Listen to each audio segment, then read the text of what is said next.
Welcome back to Mezinance YouTube channel. If you're anything like me, you're always trying to find ways to make your money work for you.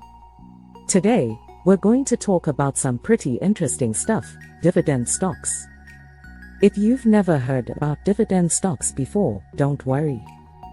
I got you covered. Simply put, dividend stocks are stocks that pay you money just for owning them. Yes, you heard that right. Just for holding them in your portfolio, you get paid dividends. So how does it work? Let's dive into it. When a company makes a profit, they can choose to reinvest that money back into the company, or pay it out to their shareholders. This payout is called a dividend. Typically, established and profitable companies pay out these dividends regularly. But why do companies pay out these dividends? Well, it's a way for them to reward their shareholders and entice new ones to invest. It's also a way for the company to show that they are financially stable and reliable. Now, let's look at some examples of dividend stocks. One of the most well-known dividend stocks is Coca-Cola, KO. They have a long history of paying steady dividends, and their current dividend yield is around 3%. Plus, it's a company that we all know and trust. Another example is Johnson & Johnson, J&J.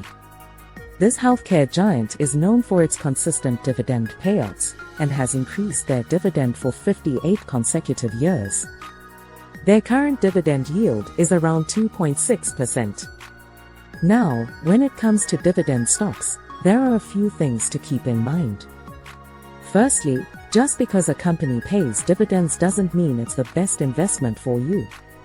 It's important to do your research and make sure the company is financially stable and profitable.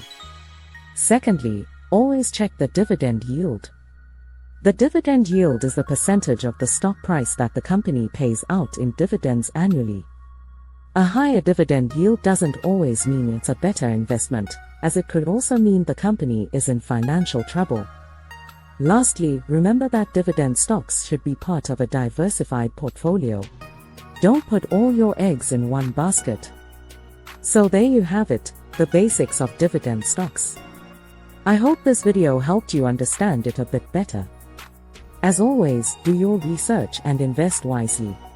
Thanks for tuning in, and I'll see you in the next one.